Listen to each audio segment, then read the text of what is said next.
വൈകുന്നേരം തനിച്ചാണ് സോഫിയും ജെയിംസും പള്ളിയിലേക്ക് പുറപ്പെട്ടത്. ജെയിംസ് പറഞ്ഞപ്പോഴാണ് രാവിലെ സന്തോഷിനെ അവർ തല്ലിയ കാര്യം സോഫി അറിയുന്നത്. വെറുതെ എന്തിനാ വഴക്കിന് പോകുന്നത്? അവൾ പരിഭവത്തോട് ചോദിച്ചു. വെറുതെ അല്ലല്ലോ, ആ കുട്ടിയോട് തോന്നിയാസം പറഞ്ഞിട്ടല്ലേ. അതിൽ നമുക്കെന്താ? ആ കുട്ടി എനിക്ക് സൂസനെ പോലെ തന്നെയാ. സൂസനെ ഒരുത്തൻ ഇതുപോലെ പറഞ്ഞാലും ഇങ്ങനെ തന്നെ സംഭവിക്കും.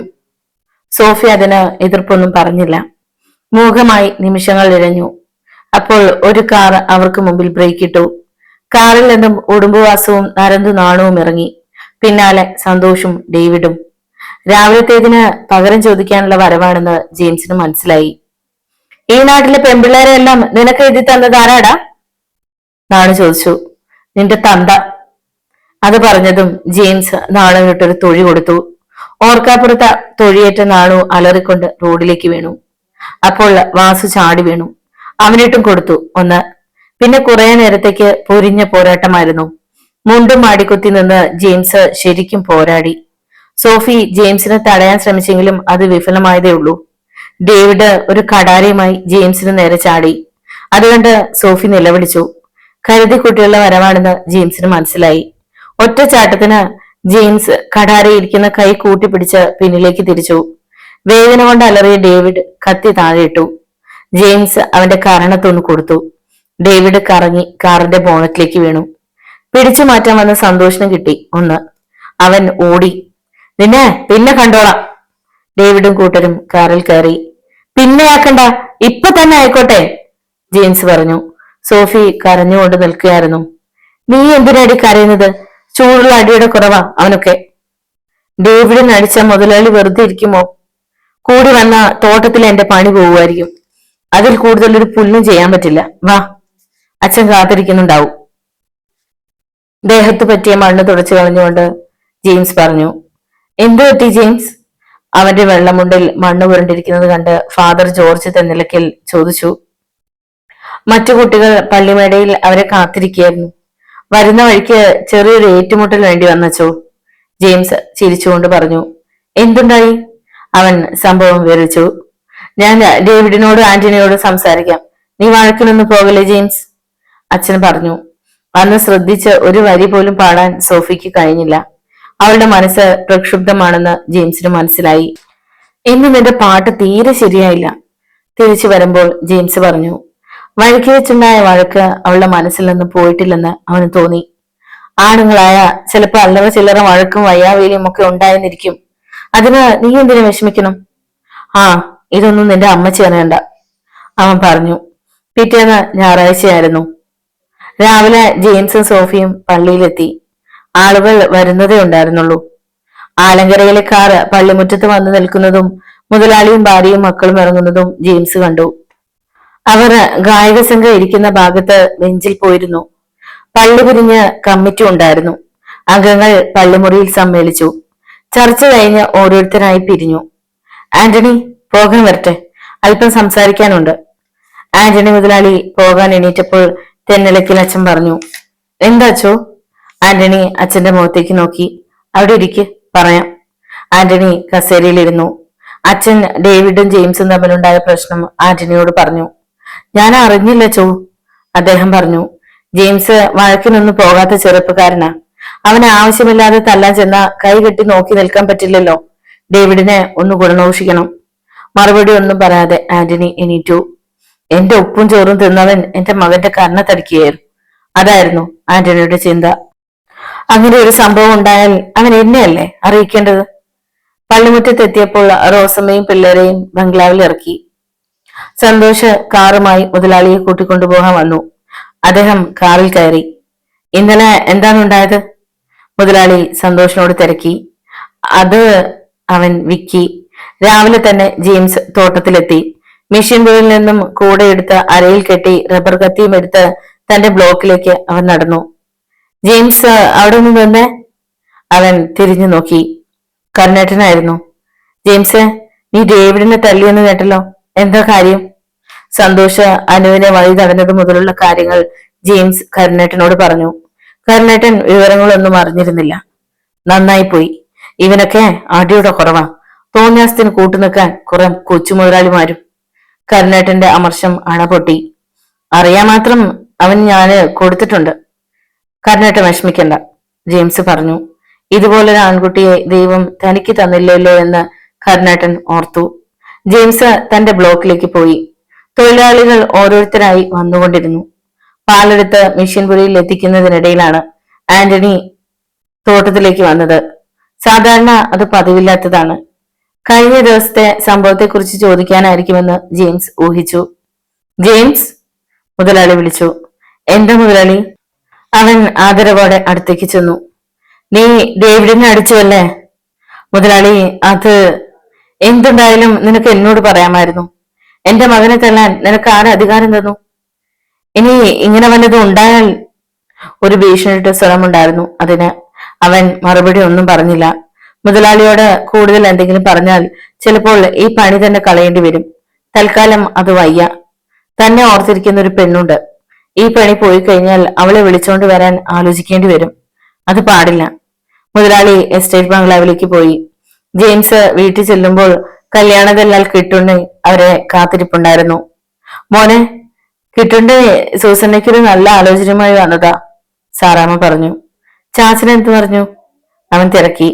എല്ലാം അന്വേഷിച്ച് നമുക്ക് പറ്റുന്നതാണെങ്കിൽ നടത്താമിടാ, മത്തായി ചേട്ടൻ പറഞ്ഞു. ഇതാണ് ചെറുക്കൻ. ദല്ലാൽ ഡയറിയിൽ നിന്നും ഒരു ഫോട്ടോ എടുത്ത് കാണിച്ചു. കണ്ടിട്ട് കുഴപ്പമൊന്നും തോന്നിയില്ല. ചെറുക്കന് ജോലി എന്തെങ്കിലും ഉണ്ടോ? ഇല്ല, 2 മക്കളേ ഉള്ളൂ.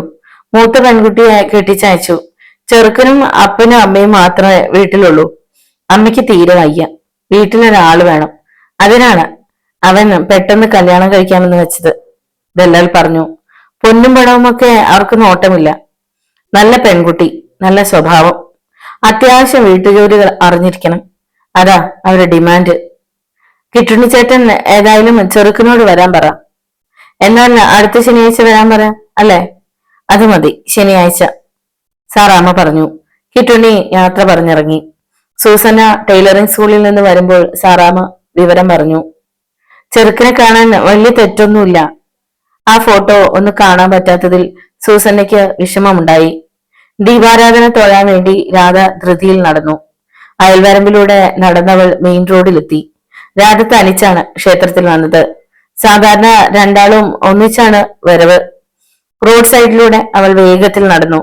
അപ്പോൾ ഒരു മോട്ടോർ ബൈക്കിന്റെ ശബ്ദം അവൾ കേട്ടു. പിന്നിൽ നിന്നുമാണ് അത് വരുന്നത്. എസ്റ്റേറ്റ് മാനേജർ ആൻഡ്രൂസ് ആയിരിക്കുമെന്ന് അവൾ ഉറപ്പിച്ചു. പാഞ്ഞു വന്ന ബൈക്ക് അവൾക്ക് മുമ്പിൽ കയറി കുറച്ച് മുമ്പോട്ട് ഓടി നിന്നു. വണ്ടി സ്റ്റാൻഡിൽ വെച്ചിട്ട് ആൻഡ്രൂസ് ഇറങ്ങി അവളെ പ്രതീക്ഷിച്ചു നിന്നു. രാധ അടുത്തെത്തിയതും അയാൾ തിരക്കി. തമ്പുരാട്ടി ക്ഷേത്രത്തിലേക്കായിരിക്കുമല്ലേ? അവൾ മിണ്ടിയില്ല. ഇന്ന് തനിച്ച പാലെവിടെ പോയി? വാ, വണ്ടിയിൽ കയറ്, ഞാൻ കൊണ്ടുവിടാം. അത് പറഞ്ഞതും ആൻഡ്രൂസ് രാധയുടെ കയ്യിൽ കടന്നു പിടിച്ചതും ഒന്നിച്ചായിരുന്നു. കൈ വിടടാ, അവൾ കുതറിക്കൊണ്ട് പറഞ്ഞു. എന്താടി നിനക്ക് ഇത്ര പുച്ഛം? സാധാരണ പെണ്ണുങ്ങൾക്കുള്ളതിനേക്കാൾ കൂടുതൽ വല്ലതും നിനക്കുണ്ടാവും. കൈ വിടാനാണ് പറഞ്ഞത്, അവൾ ഒച്ചയെടുത്തു. വിട്ടില്ലെങ്കിൽ? അടുത്ത നിമിഷം അവൾ കാലിൽ കിടന്ന ചെരുപ്പൂരി ആൻഡ്രൂസിന്റെ കരണത്തൊന്ന് കൊടുത്തു. അപ്രതീക്ഷിതമായി അടികിട്ടിയ ആൻഡ്രൂസ് പതറിപ്പോയി. നന്നായി, പെൺകുട്ടികളായാൽ ഇങ്ങനെ വേണം. ഇരുവരും ഒപ്പം തിരിഞ്ഞു നോക്കി. ജെയിംസും സോഫിയും പള്ളിയിലേക്ക് പോവുകയാണ്. നിന്നെ ഞാൻ എടുത്തോളാം. വണ്ടി സ്റ്റാർട്ട് ചെയ്തുകൊണ്ട് ആൻഡ്രൂസ് മുരണ്ടു. അത് മുമ്പോട്ട് കുതിച്ചു. നോവിച്ചു വിട്ട മൂർഖനാണ് അവൻ. രാധ സൂക്ഷിക്കണം, ജെയിംസ് പറഞ്ഞു. എനിക്ക് ആരെയും പേടിയില്ല. പള്ളിക്കവല വരെ അവർ ഒന്നിച്ചാണ് പോയത്. അവിടെ നിന്നും രാധ അമ്പലത്തിലേക്ക് തനിച്ചും. ഉള്ളിൽ പേടിയുള്ളതുകൊണ്ട് ഇരുട്ടുന്നതിന് മുമ്പ് രാധ തിരിച്ച് വീട്ടിലെത്തി. അവൾ അനുജത്തിയോട് വിവരം പറഞ്ഞു. അത്രയ്ക്ക് വേണ്ടായിരുന്നു ചേച്ചി, അയാൾ ഇനി അടങ്ങിയിരിക്കുമോ? അനു പറഞ്ഞപ്പോൾ അത് നേരാണെന്ന് രാധയ്ക്കും തോന്നി. അടിക്കേണ്ടതില്ലായിരുന്നു. ഇനി എന്തൊക്കെ സംഭവിക്കുമോ ആവോ. നീ അച്ഛനോട് ഇതൊന്നും പറയണ്ട, അവൾ പറഞ്ഞു. നീതു രാവിലെ നടക്കാൻ ഇറങ്ങിയതായിരുന്നു. അന്ന് അവൾക്ക് ക്ലാസ് ഉണ്ടായിരുന്നില്ല. ഒടുവിൽ അവളുടെ യാത്ര അവസാനിച്ചത് മഞ്ഞുവയൽ എസ്റ്റേറ്റിലായിരുന്നു. തൊഴിലാളികൾ നീതുവിനെ കണ്ട് പുഞ്ചിരിച്ചു. ഇടയ്ക്കൊക്കെ അവൾ തോട്ടത്തിൽ വരാറുണ്ടായിരുന്നു. ജെയിംസ് മരത്തിൽ നിന്ന് പാലെടുത്തുകൊണ്ടിരിക്കുമ്പോഴാണ് നീതു വരുന്നത്. ശബ്ദം കേട്ട് തിരിഞ്ഞ് ജെയിംസിന്റെ കൈ തട്ടി റബ്ബർ പാൽ നിറഞ്ഞ പാത്രം താഴെ വീണു. പാല് നിലത്തേക്ക് ഒഴുകി. എവിടെ നോക്കിയാടോ പാലെടുക്കുന്നത്? പാല് പോയാ തനിക്കെന്താ, അല്ലേ? എന്നും ഇങ്ങനാണോ? ശ്രദ്ധയില്ലാത്ത ബാസ്റ്റർഡ്, അവൾ ശ്രദ്ധയില്ലാത്ത ബാസ്റ്റർഡ്, അവൾ പെറുപെറുത്തു. നീ എന്താ പറഞ്ഞത്? പാലെടുത്ത പാത്രം നിലത്ത് വെച്ച് ജെയിംസ് നിവർന്നു. ബാസ്റ്റർഡ്. ഒന്നുകൂടി പറയാമോ? പറഞ്ഞാ താൻ എന്തു ചെയ്യും? ബാസ്റ്റർഡ്, സ്കൗണ്ടറൽ, അവൾ ചീറി. You go to home, tell your parents that they are real bastards and scoundrels. അതും പറഞ്ഞ് ഒന്നും സംഭവിക്കാത്ത മട്ടിൽ ജെയിംസ് പാൽപാത്രവും എടുത്ത് നടന്നുപോയി. നീതു ഇടിവെട്ടിയതുപോലെ നിന്നുപോയി. ജെയിംസ് എഡ്യൂക്കേറ്റഡ് ആണോ? വെറും ഒരു തൊഴിലാളി, അത്ര മാത്രമേ താൻ ധരിച്ചിരുന്നുള്ളൂ. പ്രീ ഡിഗ്രി വരെ ബാംഗ്ലൂരിൽ അങ്കിളിന്റെ അടുത്ത് നിന്ന് പഠിച്ചതുകൊണ്ട് നാട്ടിലെ ആരെക്കുറിച്ചും ഒന്നും അറിയില്ല. നാളെ സോഫി വരുമ്പോ തിരക്കണം, അവൾ ഉറച്ചു. പിറ്റേന്ന് സോഫിയെ തനിച്ച് കിട്ടിയപ്പോൾ നീതു വിളിച്ചു. സോഫി, ഒരു കാര്യം ചോദിക്കട്ടെ? എന്താ നീതു? അവൾ അടുത്തു വന്നു. നിന്റെ ജെയിംസ് എത്ര വരെ പഠിച്ചു? BA വരെ, അവൾ പറഞ്ഞു. അത്രയും പഠിപ്പുണ്ടായിട്ടാണോ റബ്ബർ വെട്ടാൻ വരുന്നത്? അവൾക്ക് അത്ഭുതമായിരുന്നു. വേറെ നല്ല ജോലി കിട്ടണ്ടേ? ഞാൻ പോട്ടെ. സോഫി അടുക്കളയിലേക്ക് പോയി. നീതുവിന് വിഷമം തോന്നി. താൻ ഒരിക്കലും ബാസ്റ്റേഡ് എന്ന് വിളിക്കാൻ പാടില്ലായിരുന്നു. ജെയിംസിന്റെ ചങ്കൂറ്റമാണ് നീതുവിന് കൂടുതൽ ഇഷ്ടമായത്. ഡേവിഡിനെയും നാണുവിനെയും മറ്റും ജെയിംസ് അടിച്ച കഥ അവളും കേട്ടിരുന്നു. സോഫി ഒരു ഭാഗ്യവതിയാണെന്ന് നീതുവിന് തോന്നി. അന്ന് രാത്രി കിടന്നിട്ട് അവൾക്ക് ഉറക്കം വന്നില്ല. കണ്ണടച്ചാൽ തന്നെ ചീത്ത പറഞ്ഞ ജെയിംസിന്റെ മുഖമാണ് മനസ്സിലേക്ക് ഓടി വരുന്നത്. തനിക്കിത് എന്തു പറ്റി? ചില പൈങ്കിളി കഥകളിൽ കാണുന്നത് പോലെ ജെയിംസിനോട് പ്രേമം തോന്നി തുടങ്ങിയോ?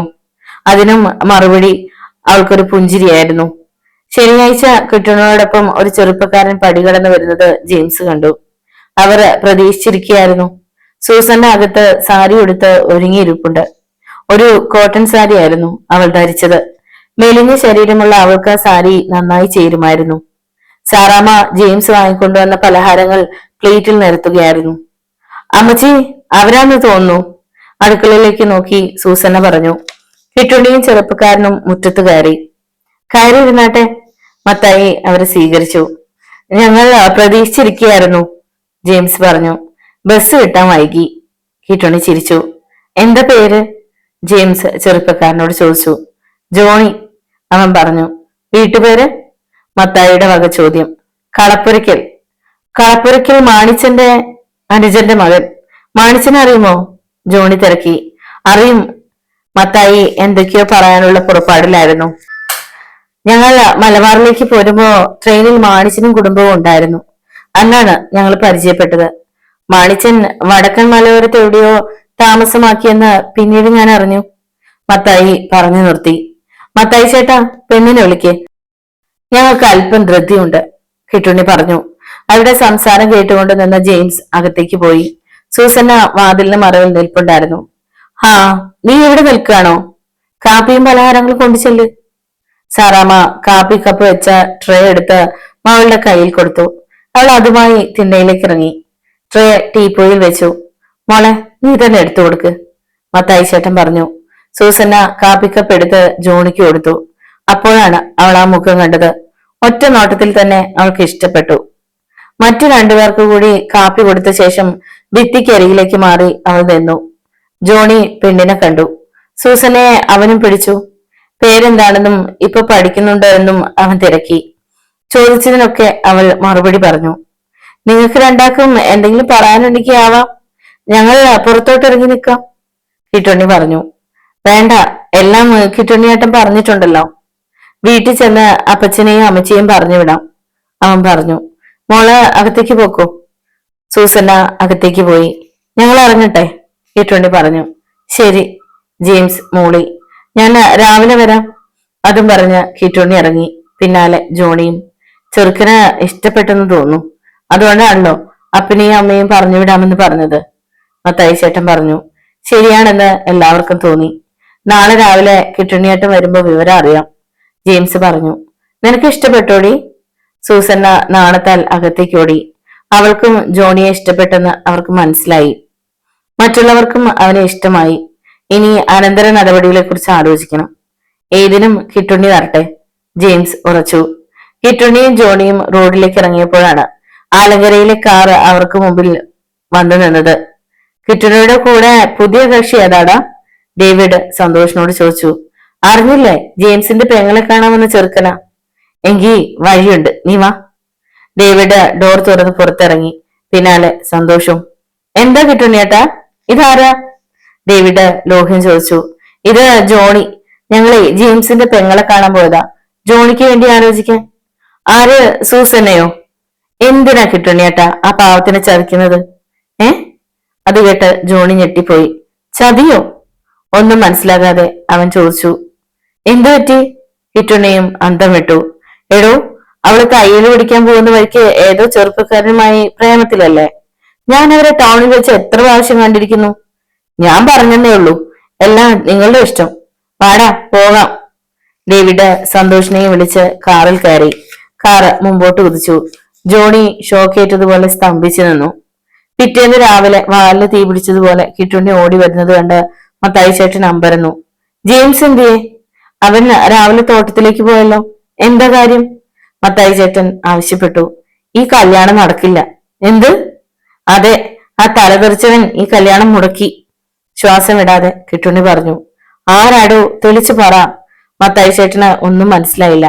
കിട്ടുണ്ണിയെ കണ്ട് സാറാമ്മയും ഇറങ്ങി വന്നു. ബംഗ്ലാവിലെ സന്താനം ഡേവിഡ്. അവൻ എന്താ പറഞ്ഞതെന്ന് അറിയാമോ? സൂസനയ്ക്ക് ഒരു കാമുകനുണ്ടെന്ന്, അവനുമായി കറങ്ങി നടക്കണമെന്ന്.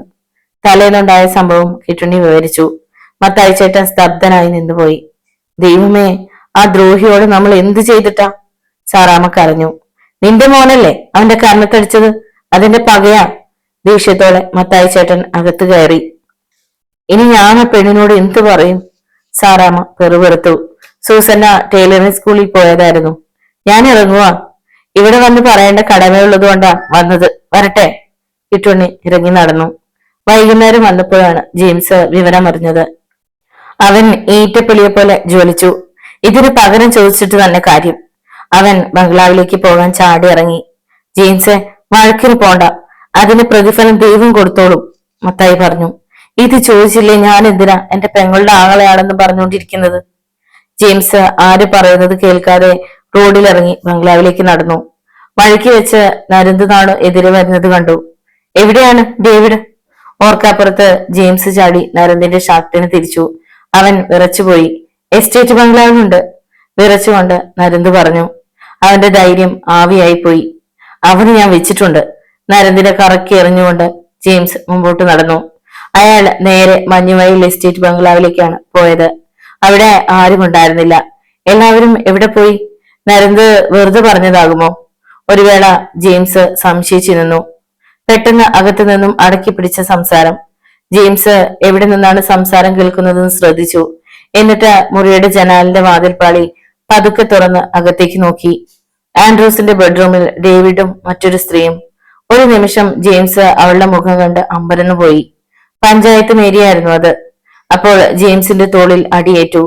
ഓർക്കാപ്പുറത്തേറ്റ ആഘാതത്തിൽ ജെയിംസ് തെറിച്ച് തറയിലേക്ക് വീണു. അവന് മുമ്പിൽ മഹാമേരി പോലെ ആൻഡ്രൂസ് നിൽക്കുന്നത് ജെയിംസ് കണ്ടു. അവൻ ചാടി എണീറ്റു. പിന്നെ രണ്ടുപേരും തമ്മിൽ ഏറ്റുമുട്ടി. ജെയിംസിന്റെ തൊഴിയേറ്റ് ആൻഡ്രൂസ് മുറ്റത്ത് കിടന്ന ബൈക്ക് മറിച്ചുകൊണ്ട് താഴേക്ക് വീണു. പുറത്തെ ബഹളം കേട്ടിറങ്ങി വന്ന ഡേവിഡ് ആ രംഗങ്ങൾ കണ്ട് ഞെട്ടിപ്പോയി. അവനൊരു കമ്പിവെടിയുമായി ജെയിംസിനെ അടിച്ചു. ആ അടി കൊള്ളാതെ അവൻ ഒഴിഞ്ഞു മാറി. എന്നിട്ട് കമ്പിവെടിക്ക് പിടിച്ചു വലിച്ചു. അതേ നിമിഷം തന്നെ ഡേവിഡിനെ ചവിട്ടി മറിച്ചു. കമ്പിവെടിയിലെ പിടുത്തമിട്ട് അവൻ ആൻഡ്രൂസിന്റെ പുറത്തേക്ക് വീണു. എടാ, ഇനി എന്റെ പെങ്ങളെ കുറിച്ച് അനാവശ്യം പറഞ്ഞ നിന്റെ ശവമടക്ക് ഞാൻ തനിച്ചു നടത്തും, സൂക്ഷിച്ചോ. അവന് ഒരു ചവിട്ട് കൂടി കൊടുത്തിട്ട് ജെയിംസ് കൈയും വീശി മുമ്പോട്ട് നടന്നു. നമ്മളെ തല്ലിയിട്ട് അവൻ പുല്ലുപോലെ പോകുന്നത് കണ്ടില്ലേ? കോപത്തോടെ ആൻഡ്രൂസ് പറഞ്ഞു. അവനെ ഞാൻ വെറുതെ വിടില്ല, നോക്കിക്കോ. ഡേവിഡ് പല്ലു കടിച്ചു. ഇതെല്ലാം കണ്ടുകൊണ്ട് പഞ്ചായത്ത് മേരി അകത്തിരിപ്പുണ്ടായിരുന്നു. അവൻ കണ്ടു, ആൻഡ്രൂസ് പറഞ്ഞു. ഡാഡിയോട് പറയുമോന്ന എന്റെ പേടി, ഡേവിഡ് പറഞ്ഞു. പുല്ല് പറഞ്ഞ പറയട്ടടോ, ഞാനില്ലേ, നീ അകത്തേക്ക് ചെല്ല്. മേരിക്ക് പോകാൻ ധൃതി കാണും. അവർ അകത്തേക്ക് പോയി. സോഫി കുറെ സമയം ജെയിംസിനെ കാത്തു നിന്നിട്ടും അവനെ കാണാത്തതുകൊണ്ട് ജെയിംസിന്റെ വീട്ടിലേക്ക് ചെന്നു. ജെയിംസ് ഏട്ടൻ എവിടെ? അവൾ സാറാമ്മയോട് തിരക്കി. ജെയിംസ് എസ്റ്റേറ്റ് ബംഗ്ലാവിലേക്ക് പോയ കാര്യം സാറാമ്മ പറഞ്ഞു. ദൈവമേ, ഇനി എന്തുണ്ടാകുമോ ആവോ? സോഫി പരിഭ്രാമത്തോടെ പെറുപെറുത്തു. സൂസന്ന കരഞ്ഞുകൊണ്ട് അകത്തിരിപ്പുണ്ടായിരുന്നു. സോഫി അവളെ ആശ്വസിപ്പിച്ചു. ആ ദുഷ്ടൻ അങ്ങനെ പറഞ്ഞിരുന്നു കരുതി നീ എന്തിനാ കരയുന്നത്? ഒരു കൂട്ടർ പോയെങ്കിൽ മറ്റൊരു കൂട്ടർ വരും, കരയാതെ. ജെയിംസ് ഏട്ടൻ വഴക്കുണ്ടാക്കി ആ പണി കൂടി കളയുമെന്നോ എന്റെ പേടി, സോഫി പറഞ്ഞു. ആദ്യോടെ അവർ ജെയിംസ് വരുന്നതും കാത്തിരുന്നു. നേരെ സന്ധ്യ മയങ്ങിയതോടെ അവരുടെ ഉത്കണ്ഠ ഭയമായി വളരാൻ തുടങ്ങി. അപ്പോൾ ദൂരെ നിന്നും ഒരാൾ വേലി കടന്നു വരുന്നത് അവർ കണ്ടു. അടുത്തു വന്നപ്പോൾ അത് ജെയിംസ് അല്ലെന്ന് മനസ്സിലായി. കരുണേട്ടനായിരുന്നു അത്. എന്താ കരുണേട്ടാ? സോഫി ഉദ്യോഗത്തോടെ തിരക്കി. അത് പറയാനാ ഞാൻ വന്നത്, കരുണേട്ടൻ പറഞ്ഞു. കയറിയിരിക്കെ, മത്തായി പറഞ്ഞു. സമയമില്ല, അല്പം ധൃതിയുണ്ട്. ആ ജെയിംസ് എസ്റ്റേറ്റ് ബംഗ്ലാവിൽ ചെന്ന് ഡേവിഡുമായി തല്ലുണ്ടാക്കി. എന്നിട്ട് നേരെ ചെറുക്കന്റെ വീട്ടിലോട്ട് പോയിട്ടുണ്ട്. വഴിക്ക് വെച്ച് എന്നെ കണ്ടു. വിവരമൊന്നും ഇവിടെ പറയാൻ പറഞ്ഞു. അതാ ഞാൻ വന്നത്. പോട്ടെ, പിള്ളേര് തനിച്ചേ ഉള്ളൂ. കരുണേട്ടൻ പോകാനായി തിരിഞ്ഞു. ഞാനും വരുന്നു കരുണേട്ടാ, അമ്മ വിഷമിക്കും. സോഫി ജെയിംസിന്റെ വീട്ടുകാരോട് യാത്ര പറഞ്ഞ് കരുണേട്ടന്റെ ഒപ്പം നടന്നു. ഈ ചെറുക്കൻ ഇതിന്റെ വല്ല ആവശ്യമുണ്ടോ? ഒരു കൂട്ടർ വന്നുപോയെങ്കിലും ഇനിയും ആള് വരും, സാറാമ്മ പറഞ്ഞു. ബംഗ്ലാവിലെ ചെറുക്കനെ തല്ലിയാൽ മുതലാളി നോക്കിയിരിക്കുമോ? ഇനി എന്തൊക്കെ സംഭവിക്കുമോ ആവോ? ദേഷ്യത്തോടെ മത്തായി ചേട്ടൻ അകത്തേക്ക് പോയി. ജോണി ഈ കല്യാണം വേണ്ടെന്ന് പറഞ്ഞ് വിവരമറിഞ്ഞ് സൂസനയ്ക്ക് വല്ലാത്ത വിഷമം ഉണ്ടായി. ജോണിയെ തന്റെ ഭർത്താവായി അവൾ മനസ്സാ വരച്ചു കഴിഞ്ഞിരുന്നു. അവളുടെ സ്വപ്നങ്ങളിൽ ഭർത്താവിന്റെ സ്ഥാനത്ത് ജോണിയായിരുന്നു. ആരെങ്കിലും എന്തെങ്കിലും പറഞ്ഞു കേട്ട് സത്യാവസ്ഥ അറിയാതെ ജോണി പോയപ്പോൾ അവൾ ഒരു കാര്യം തീരുമാനിച്ചു. ഇങ്ങനെ സംശയമുള്ള ഒരാളെ തന്റെ ഭർത്താവാക്കിയാൽ തൊടുന്നതിനും പിടിക്കുന്നതിനുമെല്ലാം സംശയം തന്നെയായിരിക്കും. അതുകൊണ്ട് ആ ബന്ധം തനിക്ക് വേണ്ടെന്ന്. പക്ഷെ ഇപ്പൊ ജെയിംസ് ഏട്ടൻ അവനെ കാണാനാണ് പോയിരിക്കുന്നത്. അതോർത്തപ്പോൾ സൂസനയ്ക്ക് വിഷമമുണ്ടായി. വഴക്കുണ്ടാക്കിയ കാര്യങ്ങളായിരുന്നു സോഫിക്ക് അറിയേണ്ടത്. അവൾ കരുണേട്ടനോട് എല്ലാം ചോദിച്ച് എസ്റ്റേറ്റ് ബംഗ്ലാവിൽ ഉണ്ടായ സംഭവത്തിന്റെ നിജസ്ഥിതി അറിഞ്ഞു. ജെയിംസിനൊന്നും പറ്റിയിട്ടില്ലെന്ന് അറിഞ്ഞപ്പോ സോഫിക്ക് മനസ്സമാധാനമായി. സോഫി വീട്ടിൽ ചെന്നപ്പോ ഏലിയാമ്മ കാത്തിരിക്കുന്നുണ്ടായിരുന്നു. ഇന്നെന്താടി വൈകിയത്? ഏലിയാമ്മ തിരക്കി. താൻ പള്ളിയിൽ പോയില്ലെന്നും ജെയിംസിന്റെ വീട്ടിലായിരുന്നുവെന്നും മറ്റും സോഫി പറഞ്ഞു. ദൈവമേ, ഈ ചെറുക്കൻ എന്നാ ഭാവിച്ചാ തുടങ്ങിയിരിക്കുന്നത്? ജെയിംസ് അടിയുണ്ടാക്കിയെന്ന് അറിഞ്ഞപ്പോ ഏലിയാമ്മ പറഞ്ഞു. സോഫി അതിന് മറുപടി ഒന്നും പറഞ്ഞില്ല. അമ്മച്ചി പറഞ്ഞത് തന്നെയാണ് അവൾക്കും തോന്നിയത്. അവരൊക്കെ വലിയ ആളുകൾ, എന്തും ചെയ്യാൻ മടിക്കാത്ത കൂട്ടര്. അതോർത്തപ്പോൾ ഭയം സോഫിയുടെ സിരകളിലൂടെ അരിച്ചു കയറി. ജെയിംസ് ഏട്ടൻ ഇങ്ങ് വരട്ടെ, ഇനി വഴക്കുണ്ടാക്കിയ താൻ പിണങ്ങുമെന്ന് പറയണം, അവൾ ഉറച്ചു. രാത്രി ഒരുപാട് വൈകിയാണ് ജെയിംസ് വീട്ടിലെത്തിയത്. സാറാമ്മ ഉറങ്ങാതെ മകനെ കാത്തിരിപ്പുണ്ടായിരുന്നു. പോയിട്ട് എന്തായി? സാറാമ്മ തിരക്കി. അത് നടക്കില്ല അമ്മച്ചി, അവർക്ക് സൂസനയെ വേണ്ടെന്ന്, ഒരു പരീക്ഷണത്തിന് തയ്യാറല്ലെന്ന് നിരാശയോടെ ജെയിംസ് പറഞ്ഞു. അവര് പോയെങ്കിൽ പോട്ടടാ, പെണ്ണ് മൂത്ത് നരച്ചിട്ടൊന്നുമില്ലല്ലോ. ഇനിയും നല്ല ആലോചനകൾ വരും. നീ വന്ന് അത്താഴം കഴിക്ക്. സൂസന ഉറങ്ങിയോ? അവൻ തിരക്കി. ഉറങ്ങി. എന്നാൽ അവർ പറയുന്നത് കേട്ടുകൊണ്ട് കിടക്കുകയായിരുന്നു സൂസന. അവൾക്ക് സമാധാനമായി. ആ ഒറ്റ നിമിഷം കൊണ്ട് ജോണിയെ അവൾ വെറുത്തിരുന്നു. രാവിലെ മുതലാളിയെ പ്രതീക്ഷിച്ചുകൊണ്ടാണ് ജെയിംസ് തോട്ടത്തിലെത്തിയത്. ടാപ്പിംഗ് കഴിയുന്നത് വരെ ആന്റണി മുതലാളി വന്നതേയില്ല. പഞ്ചായത്ത് മേരിയെ താൻ ബംഗ്ലാവിൽ കണ്ട കാര്യം മുതലാളിയോട് പറയുമെന്ന് കരുതി ഡേവിഡുമായി വഴക്കുണ്ടായ കാര്യം ഡാഡിയോട് പറഞ്ഞില്ലെന്ന് ജെയിംസിന് തോന്നി. പറഞ്ഞാലും തനിക്ക് പുല്ല. അവൻ വിശ്രമ സ്ഥലത്തേക്ക് ചെന്ന് താൻ കൊണ്ടുവന്ന കാപ്പിപാത്രം കയ്യിലെടുത്തു. ഇന്നലെ എപ്പോ വന്നു? കരുണേട്ടൻ തിരക്കി. രാത്രിയായി. അവരെന്തു പറഞ്ഞു? ഓ, ഒരു ഭാഗ്യപരീക്ഷണത്തിൽ ഇല്ലെന്ന്. നീ വിഷമിക്കാതെ ജെയിംസ്, എന്തും നല്ലതിനാ. അതിനേക്കാൾ നല്ല പാർട്ടിയെ കൊണ്ടുവരാൻ ഞാൻ കിട്ടുണ്ണിയോട് പറഞ്ഞിട്ടുണ്ട്. ഇവനെ പോലുള്ള ചെറ്റകൾക്ക് കെട്ടിച്ചു കൊടുക്കാതിരിക്കുക ഭേദം, അമർഷത്തോടെ കരുണേട്ടൻ പറഞ്ഞു. ജെയിംസിനും അല്പം ആശ്വാസം തോന്നി. സോഫിയെ ഒരു ദിവസം കാണാത്ത വിഷമത്തിലായിരുന്നു അവൻ. അത് മനസ്സിലാക്കിയ മട്ടിൽ കരുണേട്ടൻ പറഞ്ഞു. സോഫിയെ ഇന്നലെ വീട്ടിലെത്തിച്ചത് ഞാനാ കേട്ടോ, അത് മറക്കണ്ട. ജെയിംസ് അതിന് മറുപടിയായി ഒന്ന് പുഞ്ചിരിച്ചു. അനുപമ രാവിലെ സ്കൂളിൽ പോകാൻ ഡ്രസ്സ് ചെയ്ത് പുസ്തകവും ടിഫിൻ ബോക്സും എടുത്ത് ഇറങ്ങി. സൂക്ഷിച്ചു പോണം, രാധ മുന്നറിയിപ്പ് നൽകി. അവൾ തല കുലുക്കി. പഴുതാരച്ചാലിലൂടെ അനുഭവം നടന്നു. കൈതക്കാടുകൾ കഴിഞ്ഞതും പൊട്ടി വീണതുപോലെ സന്തോഷ് മുന്നിൽ. അനു പേടിച്ചുപോയി. പേടിക്കണ്ട, ഞാൻ ഉപദ്രവിക്കാൻ വന്നതല്ല, മാപ്പ് പറയാൻ കാത്തു നിൽക്കുകയായിരുന്നു. അനുവിനെ ഞാൻ ഒരുപാട് ഉപദ്രവിച്ചിട്ടുണ്ട്, അതിനെനിക്ക് കൂലിയും കിട്ടി. അനുവിന്റെ ചേച്ചി ആ ജെയിംസിനെ കൊണ്ട് എന്നെ തല്ലിച്ചു. ഞാൻ അനുവിനെ ഇഷ്ടപ്പെട്ടത് എന്റെ തെറ്റ്, ക്ഷമിക്കണം. അത് പറയുമ്പോൾ അവന്റെ കണ്ണു നിറഞ്ഞു. അവൾ കാണെ കണ്ണു തുറച്ചുകൊണ്ട് സന്തോഷ് മുമ്പോട്ട് പോയി. പാവം, അവളുടെ ഇളം മനസ്സ് മന്ത്രിച്ചു. സന്തോഷിനോട് ഉള്ളിന്റെ ഉള്ളിൽ അവൾക്കൊരു സിമ്പതി തോന്നി. ജെയിംസിനെ കൊണ്ട് തന്റെ ചേച്ചി അവനെ തല്ലിച്ചത് ഒരിക്കലും ശരിയായില്ല. തല്ലാൻ മാത്രം കുറ്റമൊന്നും അവൻ തന്നോട് കാണിച്ചില്ലല്ലോ. അന്ന് ക്ലാസ്സിൽ അനുവിന് ഒരക്ഷരം ശ്രദ്ധിക്കാൻ കഴിഞ്ഞില്ല. മനസ്സ് നിറയെ കണ്ണു തുടച്ചുകൊണ്ട് പോകുന്ന സന്തോഷിന്റെ രൂപമായിരുന്നു. ചേച്ചി ചെയ്ത തെറ്റിന് സന്തോഷിനെ കാണുമ്പോ ക്ഷമ ചോദിക്കണം അനു തീരുമാനിച്ചു. അന്ന് വൈകുന്നേരം പള്ളിയിലേക്ക് പോകുമ്പോ സോഫി പറഞ്ഞു, ജെയിംസ് ഏട്ടൻ ഇനി വഴക്കിനൊന്നും പോകരുത്. പിന്നെ തെമ്മാടിത്തരം കാണിച്ച ഞാൻ കൈകെട്ടി നോക്കി നിൽക്കണോ? ജെയിംസ് ഏട്ടൻ എന്തെങ്കിലും പറ്റിയ ഞാൻ ജീവിച്ചിരിക്കില്ല, അവൾ പറഞ്ഞു. അവളുടെ മിഴികൾ സജലങ്ങളായി. ജെയിംസിന് അവളുടെ കണ്ണുനീർ കണ്ടപ്പോൾ വിഷമമുണ്ടായി. ഇനി അങ്ങനെയൊന്നും ഉണ്ടാവില്ല. അവളുടെ കൈകൾ കൂട്ടിപ്പിടിച്ചുകൊണ്ട് അവൻ പറഞ്ഞു, എങ്കിൽ മാതാവിനെ വിളിച്ച് സത്യം ചെയ്. മാതാവാണ് സത്യം. അവൻ പറഞ്ഞത് കേട്ടപ്പോൾ അവൾക്ക് ചിരി വന്നു. ജെയിംസ് ഏട്ടൻ സൂക്ഷിക്കണം. ആ ഡേവിഡും ആൻഡ്രൂസും പകരം ചെയ്യാൻ മടിക്കില്ല. കൂട്ടിന് 2 ശിങ്കിടികളും. അവന്മാരെന്റെ രോമ പറിക്കില്ല. അല്ലെങ്കിൽ ഞാൻ തടത്തിൽ മത്തായിയുടെ മകനല്ലായിരിക്കണം, വീറോടെ അവൻ പറഞ്ഞു. ഇന്നലെ എന്തു പറ്റി രണ്ടാക്കും? പള്ളിമേടയിൽ ചെന്ന് അവരോട് ഫാദർ തെന്നലക്കൽ ചോദിച്ചു. ജെയിംസ് ഉണ്ടായ സംഭവം വിവരിച്ചു. സാരമില്ല ജെയിംസ്, വേറെ നല്ല ആലോചനകൾ വരാതിരിക്കില്ല, അച്ഛൻ പറഞ്ഞു. സന്ധ്യ മയങ്ങാൻ തുടങ്ങിയതോടെ ജെയിംസും സോഫിയും പള്ളിയിൽ നിന്ന് തിരിച്ചു പോന്നു. കവലയിൽ എത്തിയപ്പോഴാണ് ഭാസ്കരൻ വരുന്നത് കണ്ടത്. ജെയിംസ് വിവരം അറിഞ്ഞില്ലേ? ഭാസ്കരൻ ചോദിച്ചു. എന്താ? കരുണേട്ടൻ രക്തം ഛർദിച്ചു, ആശുപത്രിയിലേക്ക് കൊണ്ടുപോയി. അത് കേട്ട് ജെയിംസ് ഞെട്ടിപ്പോയി. രാവിലെയും കൂടി കണ്ടതാണ്. എപ്പോ? അവൻ തിരക്കി. 1 മണിക്കൂറായി കാണും. എങ്ങോട്ടാ കൊണ്ടുപോയത്? ഗവൺമെന്റ് ആശുപത്രിയിലേക്കാ. സോഫിയെ വീട്ടിൽ വിട്ട് ഞാനും വരാം, ജെയിംസ് പറഞ്ഞു. ഭാസ്കരൻ ആശുപത്രിയിലേക്ക് പോയി. ജെയിംസ് സോഫിയെ അവളുടെ വീട്ടിലാക്കി വേഗത്തിൽ തിരിച്ച് ആശുപത്രിയിലേക്ക് പോയി. വഴിക്ക് വെച്ച് ആശുപത്രിയിൽ നിന്ന് മടങ്ങി വരുന്ന ഭാസ്കരനെ കണ്ടു. എന്താ? ഇവിടെ എടുത്തില്ല, മെഡിക്കൽ കോളേജിലേക്ക് കൊണ്ടുപോയി. എങ്കിൽ നമുക്ക് അങ്ങോട്ട് പോകാം, ഭാസ്കരൻ കൂടി പോരെ? ഇരുവരും കവലയിൽ നിന്ന് ഒരു ജീപ്പ് പിടിച്ച് മെഡിക്കൽ കോളേജ് ആശുപത്രിയിലേക്ക് പോയി. ജെയിംസിന്റെ ഒരു സുഹൃത്തിൻ്റെതായിരുന്നു ജീപ്പ്. എന്താണ് ഉണ്ടായത്? കൂടുതൽ വിവരങ്ങൾ അറിയാൻ ജെയിംസ് ഭാസ്കരനോട് തിരക്കി. ചുമച്ച് ചോര തുപ്പി, പെട്ടെന്ന് ബോധം കെട്ട് വീണു. അനുരാധയെ നിലവിളിച്ചു. ആളുകൾ ഓടിക്കൂടി. ആരോ പോയി ജീപ്പ് വിളിച്ചോണ്ട് വന്നു. ജെയിംസ് കരുണേട്ടനെ കുറിച്ച് ഓർക്കുകയായിരുന്നു. ജീവിതത്തിൽ ഇതുവരെ സുഖമെന്തെന്നറിയാത്ത മനുഷ്യൻ. നല്ല പ്രായത്തിൽ പറക്കമുറ്റാത്ത 2 കുഞ്ഞുങ്ങളെ അയാളെ ഏൽപ്പിച്ച് ഭാര്യ പോയി. പിന്നെ അവർക്ക് വേണ്ടിയായിരുന്നു ജീവിതം. രാപകലില്ലാതെ എല്ലുമുറിയെ പണിതു. ഒരു ദിവസം ചുമച്ച് ചോര തുപ്പിയപ്പോ താൻ ചോദിക്കുകയും ചെയ്തു, എന്താ കരുണേട്ട ഇത്? സാരമില്ല ജെയിംസെ, ചുമച്ച് തൊണ്ട പൊട്ടി, അതാ. ഒരു ഡോക്ടറെ കാണിക്കണം കരുണേട്ട. അതൊന്നും വേണ്ടടാ, അവന്മാരെ കണ്ട 100 രൂപ പോക്ക. കുഴപ്പമൊന്നുമില്ല, ഇങ്ങനെ ചിലപ്പോഴൊക്കെ ഉള്ളതാ. കരുണേട്ടൻ ഒരു ചിരി ചിരിച്ചു. ആ ചിരിയിൽ എല്ലാ രോഗങ്ങളും മാറി നിന്നു. ജീപ്പ് ഒരു മുരൾച്ചയോടെ മെഡിക്കൽ കോളേജിന്റെ മുമ്പിൽ ബ്രേക്ക് ഇട്ടു. ജെയിംസും ഭാസ്കരനും ഇറങ്ങി. രാജ, ഞങ്ങൾ ഉടനെ വരാം, ജെയിംസ് ഡ്രൈവറോട് പറഞ്ഞു.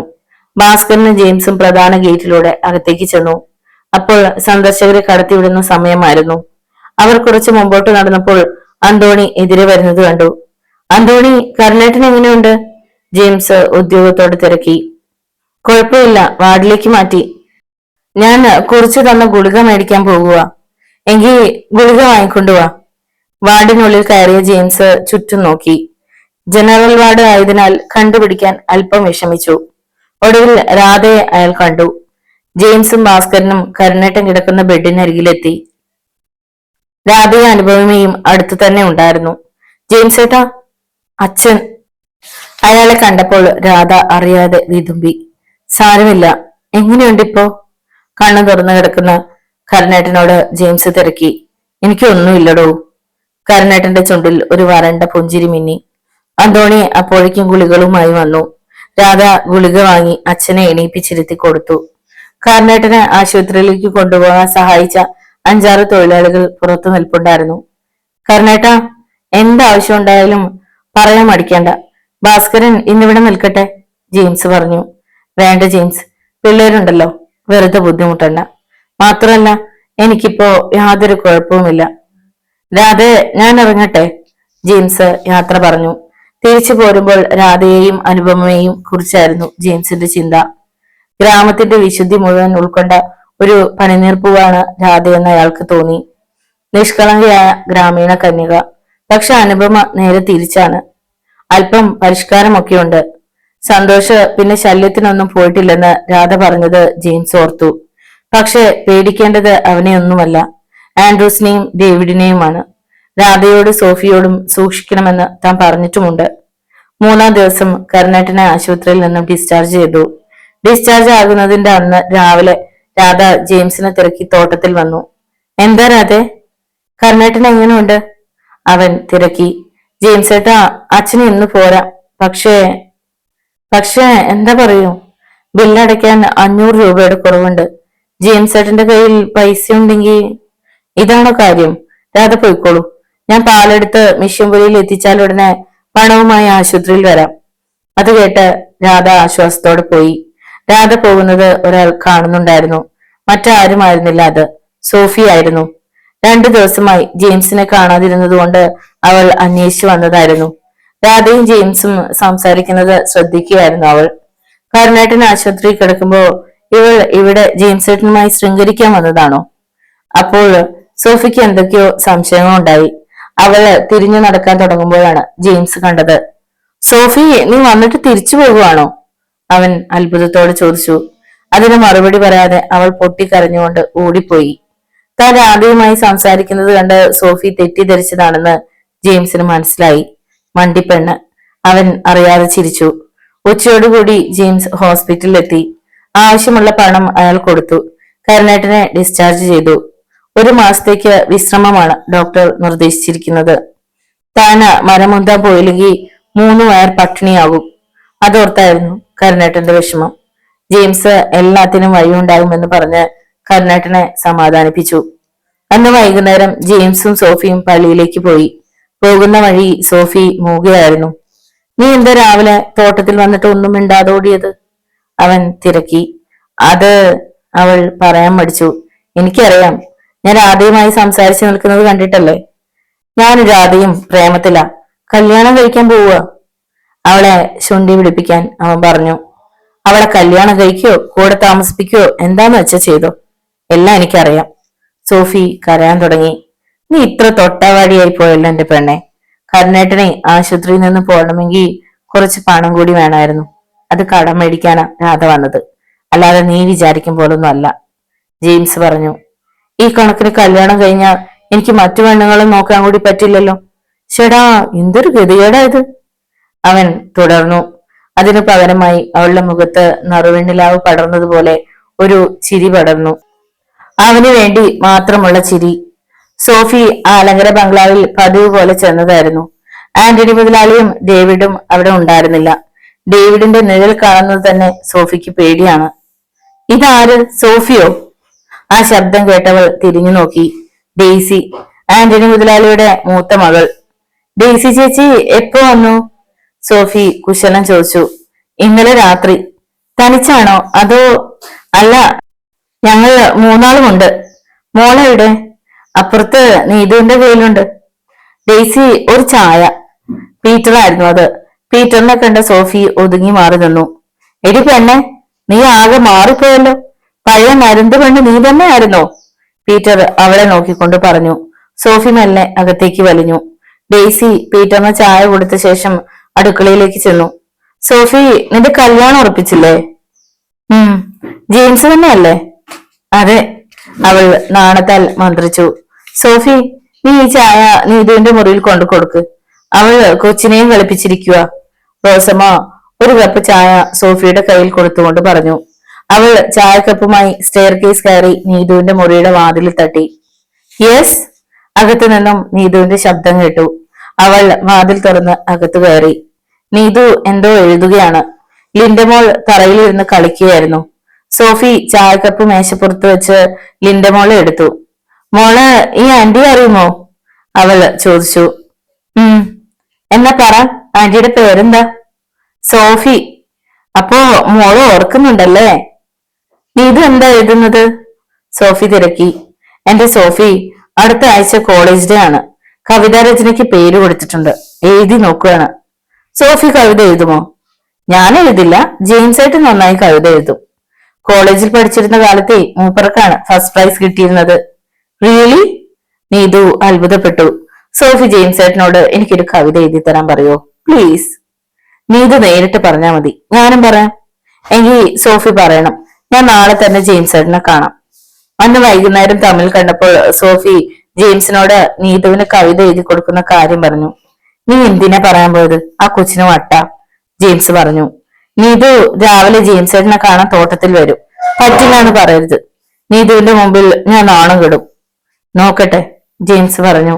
അടുത്ത ദിവസം രാവിലെ ജെയിംസ് ടാപ്പിംഗ് കഴിഞ്ഞ് പാലെടുത്ത് മിഷ്യമ്പുരയിൽ എത്തിച്ചു കഴിഞ്ഞപ്പോഴാണ് നീതു വരുന്നത് കണ്ടത്. ജെയിംസ് കണ്ടതായി ഭാവിച്ചതേയില്ല. അയാളുടെ ജോലിയിൽ വ്യാപൃതനായി. ജെയിംസ് ഏട്ടാ, അവൾ പതുക്കെ വിളിച്ചു. ജെയിംസ് തല ഉയർത്തി നോക്കി. നീ എന്താ വിളിച്ചത്? ഗൗരവത്തിൽ അവൻ ചോദിച്ചു. ജെയിംസ് ഏട്ടാന്ന് നീതു പറഞ്ഞു. എന്നിട്ട് കഴിഞ്ഞൊരു ദിവസം നീ ആ പേരിലല്ലോ വിളിച്ചത്. അത് ഞാൻ അറിയാതെ. അവൾ വിക്കി. വേണ്ട, അത് തന്നെ വിളിച്ചാ മതി. ജെയിംസ് വീണ്ടും തന്റെ ജോലിയിലേക്ക് തിരിഞ്ഞു. വലിയ വീട്ടിലെ പെമ്പിള്ളേർക്ക് അവിടുത്തെ തൊഴിലാളികളെ പ്രേമിക്കുന്നത് ഒരു നേരം പോക്കാണെന്ന് ജെയിംസ് പറഞ്ഞു കേട്ടിരുന്നു. അതിനൊന്നും തന്നെ കിട്ടില്ല, അവൻ മനസ്സിൽ വിചാരിച്ചു. ജെയിംസ് ഏട്ടാ, അന്ന് ഞാൻ അറിയാതെ എന്തൊക്കെയോ വിളിച്ചു. ജെയിംസ് ഏട്ടൻ എന്നോട് ക്ഷമിക്കണം. I am really sorry. അവൾ പതുക്കെ പതുക്കെ പറഞ്ഞു. ജെയിംസിന് ഉള്ളിൽ ചിരി വന്നു. താൻ കവിത എഴുതി കൊടുക്കാൻ വേണ്ടിയാണ് പെണ്ണ് സുഖിപ്പിക്കുന്നതെന്ന് അവൻ അറിയാമായിരുന്നു. നിനക്കിപ്പോ എന്ത് വേണം? അത് സോഫി പറഞ്ഞിരുന്നില്ലേ ഒരു കവിതയുടെ കാര്യം? പ്ലീസ് ജെയിംസ് ഏട്ടാ, എനിക്കൊരു കവിത എഴുതി തരണം. ഓ, അപ്പൊ അതാണ് കാര്യല്ലേ? സോറി, നടക്കില്ല. അയ്യോ, അങ്ങനെ പറയരുത്. എന്ത് വേണമെങ്കിലും തരാം. പ്ലീസ് ജെയിംസ് ഏട്ടാ. അല്പം കൊഞ്ചലോടെയാണ് അവൾ പറയുന്നതെന്ന് ജെയിംസിന് തോന്നി. നോക്കട്ടെ, 2 ദിവസം കഴിയട്ടെ, താല്പര്യമില്ലാത്ത മട്ടിൽ പറഞ്ഞു. അത് പറ്റില്ല, മറ്റന്നാൾ തരണം. സോഫിയുടെ കയ്യിൽ കൊടുത്തു വിട്ടാ മതി. ആ, ശ്രമിക്കാം. താങ്ക് യു ജെയിംസ് ഏട്ടാ, വരട്ടെ. നീതു സന്തോഷത്തോടെ ബംഗ്ലാവിലേക്ക് പോയി. ആലങ്കര ആന്റണിയുടെ വീടിന് മുറ്റത്ത് ഒരു കാർ വന്നു നിന്നു. അതിൽ നിന്നും ഇറങ്ങിയ ആളെ കണ്ട് മുതലാളി അമ്പരന്നു. അല്ല, ഇത് ആര്? അവറാച്ചനോ? ഈ വഴിയപ്പോ മറന്നിട്ടില്ല അല്ലേ? വാ വാ. മുതലാളി അയാളെ സ്വീകരിച്ചിരുത്തി. ആന്റണി മുതലാളിയുടെ അടുത്ത സുഹൃത്ത് അബ്രഹാം ആയിരുന്നു അത്. ഞാനൊരു പയ്യനെ ഇങ്ങോട്ട് അയച്ചിരുന്നു. എങ്ങനെയുണ്ട് ആള്? കൊള്ളാം, നല്ല പയ്യനാണ്. പിന്നെ എവിടെ ഡേവിഡ്? അവൻ പുറത്തേക്കൊന്ന് പോയതാ. ആൻഡ്രൂസ് എവിടെയുണ്ട്? അബ്രഹാം തിരക്കി. അവൻ എസ്റ്റേറ്റ് ബംഗ്ലാവിലുണ്ടാവും. എന്താ, അവനെ കാണണോ? വേണം, അത്യാവശ്യമായി ചിലത് സംസാരിക്കാനുണ്ട്. എങ്കിൽ ഇങ്ങോട്ട് വരുത്താം. ആന്റണി ഫോൺ എടുത്ത് എസ്റ്റേറ്റിലെ നമ്പർ കറക്കി. ആൻഡ്രൂസിനെ ലൈനിൽ കിട്ടി. ഇപ്പൊ വരും, റിസീവർ വെച്ചുകൊണ്ട് മുതലാളി പറഞ്ഞു. അവർ സംസാരിച്ചുകൊണ്ടിരുന്നു. 10 മിനിറ്റിനുള്ളിൽ ആൻഡ്രൂസിന്റെ ബുള്ളറ്റ് ബംഗ്ലാവിലെത്തി. റോസമ്മ ഇരുവർക്കും ചായ കൊണ്ടുവന്നു കൊടുത്തു. ആൻസമ്മയെ ഇതുവരെ കാണാറേ ഇല്ലല്ലോ, റോസമ്മ തിരക്കി. അവൾ ക്ലബ്ബ്, വനിതാ സമാജം എന്നൊക്കെ പറഞ്ഞ് നടപ്പല്ലേ, നേരം കിട്ടണ്ടേ? അബ്രഹാം ചിരിച്ചു. ആൻഡ്രൂസ് കയറി വന്നു. ഇരിക്കണോ? അബ്രഹാം പറഞ്ഞു. അവർക്ക് അടുത്തുള്ള കസേരയിൽ ആൻഡ്രൂസ് ഇരുന്നു. എന്താടോ, സുഖമാണോ? അതെ അങ്കിൾ, അവൻ പറഞ്ഞു. കുറച്ചു സമയം കൂടി ഇരുന്നതിന് ശേഷം അബ്രഹാം പുറപ്പെട്ടു. അപ്പോൾ ആ കാറിൽ ആൻഡ്രൂസും ഉണ്ടായിരുന്നു. വഴിക്ക് വെച്ച് പഞ്ചായത്ത് മേരിയെ കണ്ട് അബ്രഹാം തിരക്കി. ഏതാടാ ചരക്ക്? എന്താ അങ്കിൾ, നോട്ടമുണ്ടോ? അത് പിന്നെ അവള് വീഴുന്ന സൈസാണോ? അങ്കിളിന് ആവശ്യമുണ്ടോ? എപ്പോ എന്ന് പറഞ്ഞാ മതി. എങ്കിൽ ഞാനൊരു ദിവസം നിന്റെ എസ്റ്റേറ്റ് ബംഗ്ലാവിലേക്ക് വരാം. Oh sure. ആ, ഞാൻ നിന്നെ കാണണമെന്ന് പറഞ്ഞതേ, എന്റെ മോൾ മേരിക്ക് ഒരു പ്രപ്പോസൽ വന്നിട്ടുണ്ട്. ചെറുക്കൻ ഗൾഫിലാണ്, ഡിസംബറിൽ വരും. പറഞ്ഞാ നീ അറിയും. നിന്റെ അമ്മാവന്റെ മകനാ, സാജൻ. ഓ സാജൻ, അവനെങ്ങനെ? നിന്നോടാകുമ്പോ വിശദ വിവരങ്ങൾ അറിയാമല്ലോ. നല്ല പയ്യനാങ്കിൾ, ഗൾഫിൽ ഏതോ ഒരു കമ്പനിയിലാ. 3 വർഷം മുമ്പ് നാട്ടിൽ വന്നിരുന്നു. എങ്കിൽ ഞാൻ ഇതങ്ങ് ഉറപ്പിക്കാൻ പോവുക. അങ്കിളിന്റെ ഇഷ്ടം. നീ അടുത്ത ആഴ്ച വീട്ടിലേക്കൊന്ന് വാ. വരാം അങ്കിൾ. പിന്നെ മറ്റേ കാര്യം ഞാൻ വിളിക്കാം. ഓക്കെ. നിന്നെ എവിടെ ഇറക്കണം? കവലയിൽ ഇറക്കിയാ മതി. കവലയിൽ എത്തിയതും അബ്രഹാം കാർ നിർത്തി. ആൻഡ്രൂസ് ഇറങ്ങി. രാധ അമ്പലത്തിൽ പോയിട്ട് വരുന്ന സമയമാണെന്ന് ആൻഡ്രൂസിന് അറിയാമായിരുന്നു. അവൻ മെല്ലെ നടന്ന് നടന്ന് അമ്പലത്തിന് മുമ്പിലുള്ള അരയാൽ ചുവട്ടിലെത്തി. കുറെ നേരം കാത്തുനിന്ന് അവൻ നിരാശനായി. കാരണം അന്ന് രാധ അമ്പലത്തിൽ എത്തിയിരുന്നില്ല. അപ്പോൾ ജെയിംസും സോഫിയും വരുന്നത് കണ്ട് ആൻഡ്രൂസ് മാറിക്കളഞ്ഞു. അവന്റെ അമ്മയുടെ പാട്ടുപടുത്തം. സോഫി, നിനക്ക് ഞാൻ വെച്ചിട്ടുണ്ട്. ആൻഡ്രൂസ് പെറുപിറുത്തു. പിറ്റേന്ന് സോഫി ബംഗ്ലാവിൽ വന്നപ്പോൾ കവിത കിട്ടിയോ എന്നായിരുന്നു നീതു തിരക്കിയത്. ഇന്നലെയും ഞാൻ ജെയിംസ് ചേട്ടനോട് പറഞ്ഞിട്ടുണ്ട്, സോഫി പറഞ്ഞു. സോഫി ജെയിംസ് ചേട്ടനോട് എങ്ങനെയെങ്കിലും കവിത എഴുതി വാങ്ങിച്ചു തരണേ. ഞാൻ ഏറ്റു നേതു, അവൾ പറഞ്ഞു. സന്തോഷ അനുപമ പോകുന്ന വഴിവക്കിൽ കാത്തുനിന്നു. തന്റെ അവസാനത്തെ അടവ് ഏറ്റിട്ടുണ്ടെന്ന് അവൻ അറിയാമായിരുന്നു. കുറച്ചു കഴിഞ്ഞപ്പോൾ അനുപമ വരുന്നത് കണ്ടു. സന്തോഷിനെ കണ്ടതും അവൾ നിന്നു. എന്നിട്ട് പതുക്കെ പുഞ്ചിരിച്ചു. എന്താ പതിവില്ലാതെ ഇവിടെ? അവൾ തിരക്കി. ഞാൻ ഈ നാട്ടിൽ നിന്ന് പോവാണ്. അതിനു മുമ്പ് അനുവിനോട് യാത്ര പറയണമെന്ന് തോന്നി. ഇവിടെ എനിക്ക് മറ്റാരാ ഉള്ളത്? അത് പറയുമ്പോൾ അവന്റെ വാക്കുകൾ ഇടറി. ആരുമില്ലെന്ന് ആരാ പറഞ്ഞത്? അനുവിന്റെ ശബ്ദം അവന് വിശ്വസിക്കാൻ കഴിയില്ല. ജെയിംസ് ഏട്ടൻ തല്ലിയപ്പോ സന്തോഷിന് ഒരുപാട് വേദനിച്ചോ? അവൾ തിരക്കി. എന്റെ അനുവിന് വേണ്ടിയല്ല എന്ന് ഓർത്തപ്പോ വേദന തോന്നിയേയില്ല. നമുക്ക് ഇങ്ങോട്ട് മാറി നിന്ന് സംസാരിക്കാം, ആരെങ്കിലും കാണും, അവൾ പറഞ്ഞുകൊണ്ട് വഴിയിൽ നിന്നും വിട്ട് അല്പം ഉള്ളിലേക്ക് മാറി നിൽക്കുന്ന പാറക്കെട്ടിലേക്ക് നടന്നു. വലിയൊരു പാറക്കല്ലിന്റെ മറവിൽ അവർ നിന്നു. കെട്ടി നിർത്തിയിരുന്ന സ്നേഹപ്രവാഹത്തിന്റെ അണമുറിയാത്ത ഒഴുക്കിൽ സമയം നീങ്ങി. അയ്യോ, സമയം വൈകി, ചേച്ചി അന്വേഷിച്ചു വരും, നാളെ കാണും. അവൾ ധൃതിയിൽ റോഡിലിറങ്ങി വീട്ടിലേക്കുള്ള വഴിയെ നടന്നു. യുദ്ധം ജയിച്ച യോദ്ധാവിന്റെ ഭാവമായിരുന്നു സന്തോഷിന്റെ മുഖത്ത്. ഇനി കരുക്കൾ ശ്രദ്ധിച്ചു നീക്കണം, അല്ലെങ്കിൽ പാടുപെട്ടതൊക്കെ വെറുതെയാകും. ചുറ്റും നോക്കിയിട്ട് തങ്ങളെ ആരും കണ്ടില്ലെന്ന് ഉറപ്പുവരുത്തിയ ശേഷം സന്തോഷ് ബംഗ്ലാവിലേക്ക് നടന്നു. അന്ന് സോഫി വന്നപ്പോൾ അവളുടെ കയ്യിൽ കുറെ നോട്ട് ബുക്കിന്റെ കടലാസ് ഉണ്ടായിരുന്നു. കിട്ടിയോ? അവളെ കണ്ടപ്പോഴേ ഓടി വന്ന നീതു ചോദിച്ചു. കിട്ടി, എന്നാ ഞാൻ എത്ര പാടുപെട്ടെന്നോ ഇതൊന്ന് എഴുതി വാങ്ങിക്കാൻ. ചിരിച്ചുകൊണ്ട് ബുക്കിന്റെ താളുകൾ സോഫി നീതുവിന് കൊടുത്തു. നീതു അതുമായി തന്റെ മുറിയിലേക്ക് ഓടി. ബെഡിൽ കിടന്നുകൊണ്ടവൾ ആ പേപ്പറുകൾ എടുത്ത് വായിച്ചു. ആലിലെ തോണി, അതായിരുന്നു കവിതയുടെ പേര്. എത്ര നല്ല പേര്, അവൾ ഓർത്തു. ആദ്യത്തെ വരികളിലൂടെ അവളുടെ മിഴികൾ പാഞ്ഞു. മാണിക്യ കൊട്ടാരം ഉണ്ടായിരുന്നു പോൽ മാനത്തെ രാജകുമാരിക്ക്. വളരെ ചാരുതയാർന്ന കവിതയായിരുന്നു അത്. നീതു ഒറ്റയടിക്ക് അത് മുഴുവനും വായിച്ചു തീർത്തു. ബ്യൂട്ടിഫുൾ, അവൾ അറിയാതെ വിളിച്ചു പറഞ്ഞു. എന്നിട്ട് കവിത എഴുതിയ കടലാസിൽ ചുംബിച്ച് നെഞ്ചോട് ചേർത്ത് വെച്ച് കിടന്നു. I like you James. അവളുടെ മദനം മന്ത്രിച്ചത് മറ്റാരും കേട്ടില്ല. നീതു അടുക്കളയിലേക്ക് ചെന്നു. സോഫി എന്തോ പണിയിലായിരുന്നു. നീതു സോഫിയെ വട്ടം പിടിച്ച് എടുത്തുയർത്തി. അയ്യോ നീതു, എന്താ കാണിക്കുന്നേ? സോഫി, നിന്റെ ജെയിംസ് ഏട്ടന്റെ കവിത അത്യുഗ്രൻ. ഇപ്രാവശ്യം ഫസ്റ്റ് പ്രൈസ് എനിക്ക് തന്നെ. പ്രൈസ് കിട്ടിയ നിനക്ക് ഞാനൊരു സമ്മാനം തരുന്നുണ്ട്. അവളെ താഴെ നിർത്തിക്കൊണ്ട് നീതു പറഞ്ഞു. എന്ത് സമ്മാനമാണ്? അത് സസ്പെൻസിലിരിക്കട്ടെ, പിന്നീട് പറയാം, നീതു പറഞ്ഞു. ജെയിംസ്, ഇപ്പോ പുതിയ പാട്ടുകൾ ഏതാണ്ട് പഠിച്ചു കഴിഞ്ഞല്ലോ. ഇനി മുതൽ വൈകുന്നേരങ്ങളിലെ ക്ലാസ് ഒഴിവാക്കാം. ഞായറാഴ്ച പള്ളി കഴിഞ്ഞ 1 മണിക്കൂർ പാട്ട് പഠിക്കുന്നതിന് വേണ്ടി മാറ്റിവെക്കാം. കുറച്ച് പുതിയ ക്രിസ്മസ് ഗാനങ്ങൾ പഠിക്കണം. ഇനി ക്രിസ്മസിന് 2 ആഴ്ച കൂടിയേ ഉള്ളൂ. ഫാദർ ജോർജ് തെന്നലക്കൽ പറഞ്ഞു. അച്ഛന്റെ ഇഷ്ടം, ജെയിംസ് പ്രതിവചിച്ചു. തിരിച്ചു പോരുമ്പോൾ ജെയിംസ് മൗനിയായിരുന്നു. എന്താ ഒരു മൗനം? സോഫി തിരക്കി. നാളെ മുതൽ നിന്നെ എങ്ങനെ കാണും, അതായിരുന്നു അവന്റെ മറുപടി. ഇത്രയും ദിവസം സത്യത്തിൽ പാട്ട് പഠിക്കാൻ വേണ്ടിയല്ല പള്ളിമേടയിലേക്ക് പോയത്. അത്രയും നേരം കൂടി നിന്നെ കണ്ടുകൊണ്ടിരിക്കാമല്ലോ എന്ന് കരുതിയിട്ടാണ്. അവൻ തുടർന്നു. ഇനി മുതൽ എല്ലാ ദിവസവും എന്റെ വീട്ടിലേക്ക് വന്നാ മതി, അവൾ പറഞ്ഞു. അയ്യടാ, എനിക്ക് വേറെ പണിയൊന്നും ഇല്ലല്ലോ, അവൻ തിരിച്ചടിച്ചു. അവർ നടന്ന് നടന്ന് അവളുടെ വീട്ടിലേക്ക് തിരിയുന്ന ഇടവഴിയിലെത്തി. നീതു കവിത വായിച്ചിട്ട് എന്തു പറഞ്ഞു? ജെയിംസ് ചോദിച്ചു. ഉഗ്രനായിരിക്കുന്നു എന്ന് പറഞ്ഞ് എന്നെ എടുത്ത് വട്ടം കറക്കി. അത് കേട്ട് ജെയിംസ് ഊറി ചിരിച്ചു. ഞാൻ പോവട്ടെ, അവൻ പറഞ്ഞു. കയറുന്നില്ലേ? ഒരു കാപ്പി കുടിച്ചിട്ട് പോവാം. ഇനി എല്ലാ ദിവസവും കണ്ടെന്ന് വരില്ലല്ലോ, വിഷമത്തോടെ അവൾ പറഞ്ഞു. പിന്നെ ഞാൻ ഗൾഫിന് പോകുമല്ലേ. ഏതായാലും ഞാൻ വരാം. നിന്റെ കൈകൊണ്ട് ഒരു കപ്പ് കാപ്പി കുടിക്കാമല്ലോ. അവൻ അവൾക്ക് പിന്നാലെ സോഫിയുടെ വീട്ടിലേക്ക് ചെന്നു. ഏലിയാമ്മ ജെയിംസിനെ കണ്ട് കുശലം തിരക്കി. കേട്ടോ ജെയിംസേ, ജോസൂട്ടിയുടെ കത്തുണ്ടായിരുന്നു. ചിലപ്പോ ക്രിസ്മസിന് വരുമെന്ന്, ഇല്ലെങ്കിൽ തീർച്ചയായും ഈസ്റ്ററിന്, സന്തോഷത്തോടെ ഏലിയാമ്മ പറഞ്ഞു. അവൻ വന്നാൽ ഒരു പെണ്ണിനെ കണ്ടുപിടിക്കണം. സോഫിയെ നീ വിളിച്ചോണ്ട് പോയി കഴിഞ്ഞാ പിന്നെ എവിടെ ഞാൻ തനിച്ചല്ലേ ഉള്ളൂ. അതിനെന്താ അമ്മച്ചി, ജോസൂട്ടി വരട്ടെ, നമുക്ക് നല്ലൊരു പെണ്ണിനെ കണ്ടെത്തണം. സോഫി 2 ഗ്ലാസ്സിൽ കാപ്പിയുമായി വന്നു. നേരം നല്ലവണ്ണം ഇരുട്ടിയപ്പോഴാണ് ജെയിംസ് അവിടെ നിന്ന് യാത്ര പറഞ്ഞിറങ്ങിയത്. അവൻ വീട്ടിൽ ചെന്നപ്പോ മത്തായി ചേട്ടൻ പറഞ്ഞു. എടാ, ആ ദല്ലാള് കിട്ടുണ്ണി നിന്നെ അന്വേഷിച്ച് ഇവിടെ വന്നിരുന്നു.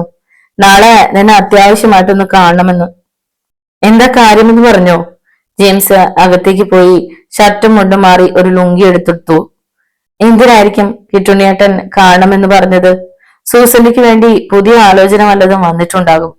രാവിലെ ജെയിംസ് തോട്ടത്തിലെ മെഷ്യൻപുരയിൽ നിൽക്കുമ്പോഴാണ് നീതു വരുന്നത് കണ്ടത്. കൊച്ചുമുതലാളി എന്താ ഈ വഴി?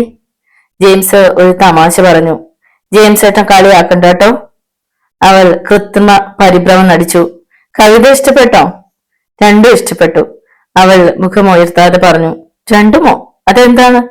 ഒന്നും മനസ്സിലാകാതെ ജെയിംസ് അവളുടെ മുഖത്തേക്ക് നോക്കി. കവിതയും എഴുതിയ ആളെയും. അത് പറഞ്ഞുകൊണ്ട് അവൾ ഒരു ചിത്രശലഭത്തെ പോലെ ഓടിപ്പോയി. ജെയിംസ് അമ്പരന്ന് നിന്നു. അനുപമയും സന്തോഷം എല്ലാ വൈകുന്നേരങ്ങളിലും പാറക്കെട്ടിന് മറവിൽ കണ്ടുമുട്ടി. അവരുടെ സ്നേഹബന്ധം ദൃഢമായി കൊണ്ടിരുന്നത് ആരും അറിഞ്ഞില്ല. അനുവിന് വീട്ടിൽ വന്നാൽ ആലോചനയും കിടപ്പുമാണ്. പഠിക്കാൻ യാതൊരു താല്പര്യവുമില്ല. നിനക്ക് എന്ത് പറ്റിയടി? ഒരു ദിവസം രാധ ചോദിച്ചു. ഒന്നുമില്ല ചേച്ചി, അവൾ പറഞ്ഞൊഴിഞ്ഞു. കരുണേട്ടനും മകളുടെ മാറ്റം അറിയുന്നുണ്ടായിരുന്നു. ഒരു ദിവസം പതിവ് സ്ഥലത്ത് വെച്ച് സന്തോഷവും അനുപമയും തമ്മിൽ കണ്ടു. അനു, നീ ഇല്ലാതെ എനിക്കൊരു നിമിഷം ജീവിക്കാൻ വയ്യ. നമുക്ക് എങ്ങോട്ടെങ്കിലും ഒളിച്ചോടാം. അട്ടപ്പാടിയിൽ എന്റെ ഒരു അമ്മാവനുണ്ട്, ബാലകൃഷ്ണൻ.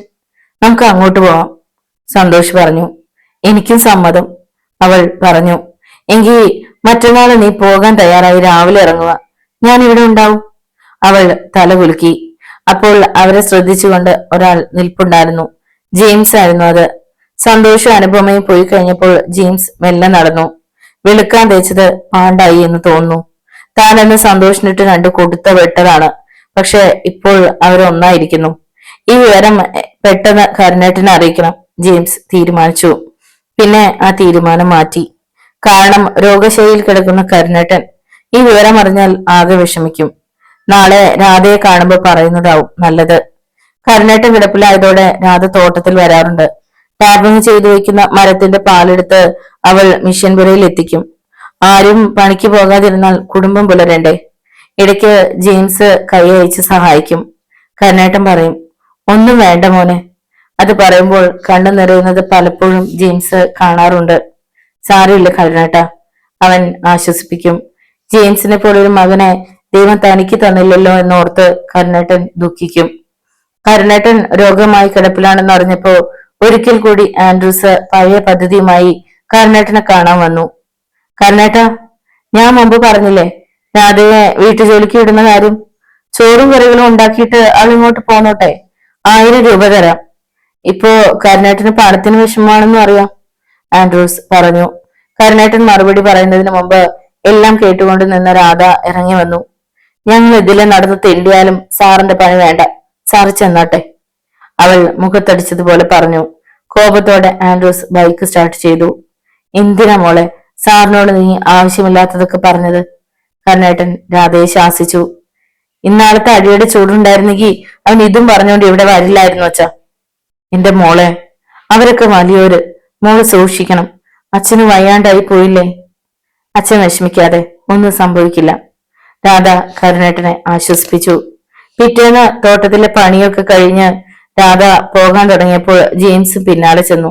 ഞാനും വരുന്നു, അല്പം സംസാരിക്കാനുണ്ട്, അവൻ പറഞ്ഞു. എന്താ ജെയിംസ് ഏട്ടാ? നടക്കുന്നതിനിടയിൽ അവൾ ആകാംക്ഷയോടെ തിരക്കി. അനുപമയുടെ കാര്യമാണ്. അവൾ ആ സന്തോഷം മറന്നിട്ടില്ല. മാത്രമല്ല രണ്ടുപേരും തമ്മിൽ പൊരിഞ്ഞ സ്നേഹത്തിലും. അത് കേട്ട് രാധ ഞെട്ടിപ്പോയി. നേരോ? അതെ, ഞാൻ നേരിൽ കണ്ടതാണ്. നമ്മളൊന്ന് ചെയ്തത് വിപരീത ഫലമാണ് ഉണ്ടാക്കിയത്. രാധ അനുവിനെ ഒന്ന് ഉപദേശിക്കണം. പഠിച്ചുകൊണ്ട് നടക്കുന്ന കുട്ടിയാ, ആരെങ്കിലും പറയുന്നത് കേൾക്കാനേ ഉള്ളൂ. സന്തോഷ് അവൻ ആള് ശരിയല്ല, ജെയിംസ് പറഞ്ഞു. ഞാൻ അവളെ കൊല്ലും. എടുത്തു ചാടി ഒന്നും പ്രവർത്തിക്കരുത്, അത് നാശമേ ഉണ്ടാക്കൂ. സാവധാനത്തിൽ അവളെ പറഞ്ഞ് മനസ്സിലാക്കണം. ഇതൊന്നും കരുണേട്ടൻ അറിയണ്ട. വെറുതെ മനസ്സ് വിഷമിപ്പിക്കുകയല്ലാതെ മറ്റെന്തു കാര്യം? തനിക്ക് പോകേണ്ട ഇടവഴിയിലൂടെ ജെയിംസ് മുമ്പോട്ട് നടന്നു. രാധ ഒരു നിമിഷം ആ പോക്ക് നോക്കി നിന്നു. ജെയിംസ് ഏട്ടൻ തന്റെ ആരാണ്? പിറക്കാതെ പോയ സഹോദരനോ? അതോ മിണ്ടാപ്പൂച്ച കലമടയ്ക്കുമെന്ന് പറഞ്ഞതുപോലെയായി അനുവിന്റെ കാര്യം. താൻ അങ്ങോട്ട് ചെല്ലട്ടെ. രാധ ധൃതിയിൽ വീട്ടിലേക്ക് നടന്നു.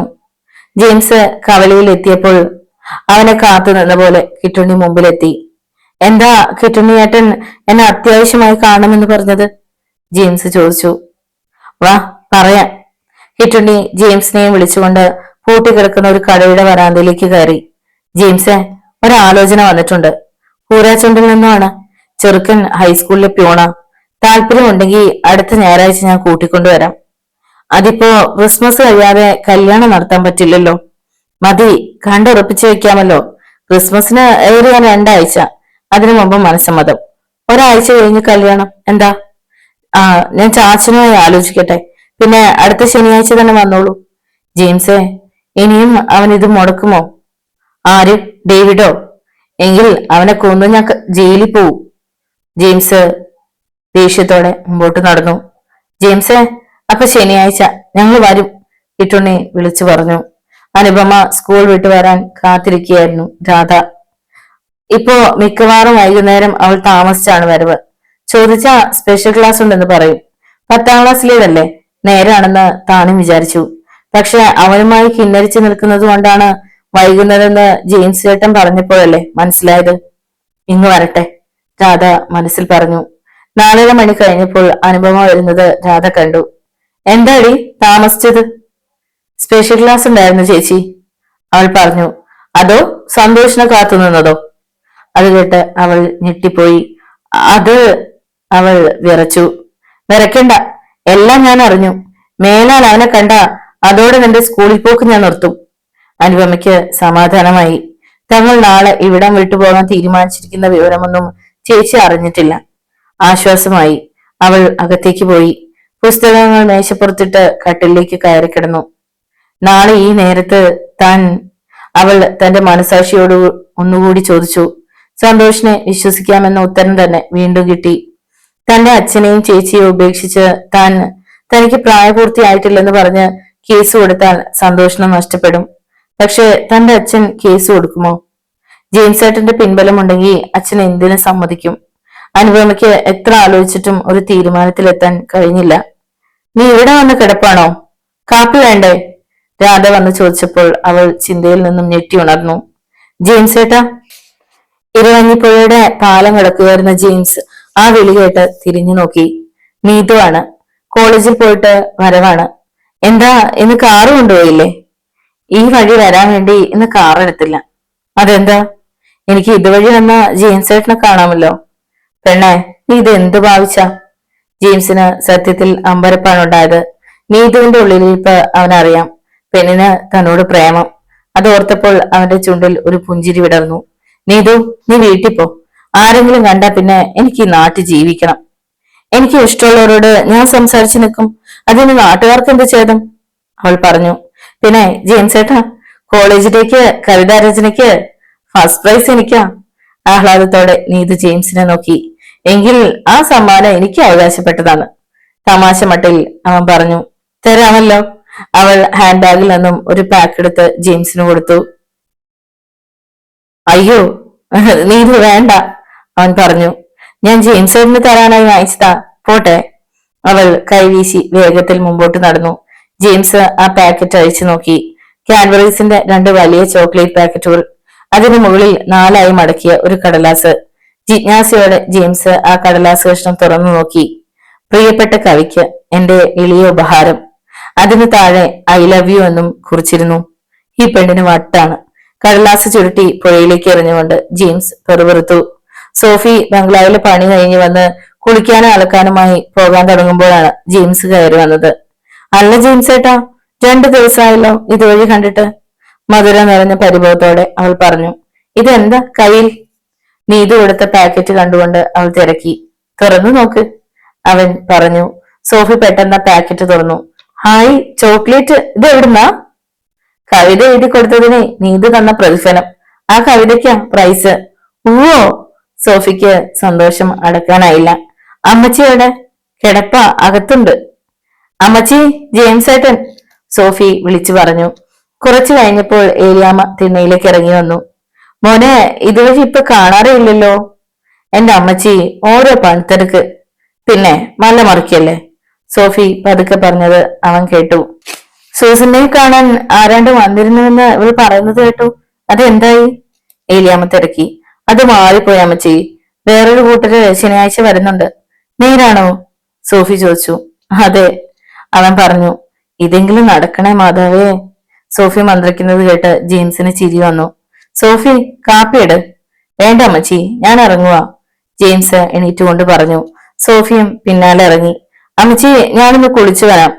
അവൾ മുറ്റത്തിറങ്ങിയപ്പോഴാണ് പാക്കറ്റിന്റെ കാര്യം സോഫി ഓർമ്മിച്ചത്. അത് കൊണ്ടുപോകുന്നില്ലേ? ഇല്ല, ഒരു ചോക്ലേറ്റ് കൊതിച്ചിക്ക് കൊടുത്തതാ അത്. അതാരാ? നീ തന്നെ. കളിയാക്കാതെ പോ ജെയിംസ് ഏട്ടാ. നീ ഇത് തന്ന സമ്മാനം നിനക്കിരിക്കട്ടെ. ആ സോഫി, ഇപ്പോ ഡേവിഡിന്റെയോ മറ്റവന്മാരുടെയോ ശല്യം ഉണ്ടോ? ഇല്ല, ഡേവിഡ് ബാംഗ്ലൂരിൽ അങ്കിളിന്റെ അടുത്ത് പോയതാ. ഇനി ക്രിസ്മസിനെ വരൂ. ഓഹോ, അതാ അവൻ ഇവിടെ കാണാത്തതല്ലേ? ജെയിംസിന് അല്പം ആശ്വാസം തോന്നി. ഡേവിഡ് ഇല്ലാത്തപ്പോൾ സൂസന്നയെ കാണാൻ ആള് വന്നാൽ അവൻ മുടക്കുമെന്ന് പേടിക്കണ്ടല്ലോ. ആരാ സൂസന്നയെ കാണാൻ വരുന്നത്? കൂരാച്ചുണ്ടിൽ നിന്നാ. ചെറുക്കൻ ഹൈസ്കൂളിലെ പ്യൂണാ. ഇത് നടന്നാ മതിയായിരുന്നു. അതെന്താ നിനക്ക് ഇത്ര തിടുക്കം? എന്നാലല്ലേ എനിക്ക് ജെയിംസ് ഏട്ടന്റെ വീട്ടിലേക്ക് വരാൻ പറ്റൂ. അതുകൊണ്ടാണല്ലേ. അവർ സംസാരിച്ച് ഇരുവഞ്ഞിപ്പുഴയുടെ കടവിനടുത്തെത്തി. വേഗം കുളിച്ചേച്ച് വെക്കോ. ഞാൻ പോട്ടെ. ജെയിംസ് പാലം കടന്ന് മറയുന്നത് വരെ നോക്കി നിന്ന ശേഷം സോഫി കുളക്കടവിലേക്ക് ഇറങ്ങി. നോവലിന്റെ തുടർന്നുള്ള ഭാഗങ്ങൾ കേൾക്കാൻ വേണ്ടി ചാനൽ സബ്സ്ക്രൈബ് ചെയ്യുക. നിങ്ങളുടെ വിലയേറിയ അഭിപ്രായങ്ങളും നിർദ്ദേശങ്ങളും കമന്റ് ബോക്സിൽ അറിയിക്കുക. വീഡിയോ ഇഷ്ടമായാൽ ഒന്ന് ലൈക്ക് ചെയ്ത് മറ്റു സുഹൃത്തുക്കൾ കൂടി ഷെയർ ചെയ്ത് നൽകുക. ഒന്ന് ഹൈപ്പ് ചെയ്യാൻ കൂടി മറക്കരുത്. നന്ദി. വീണ്ടും കാണാം.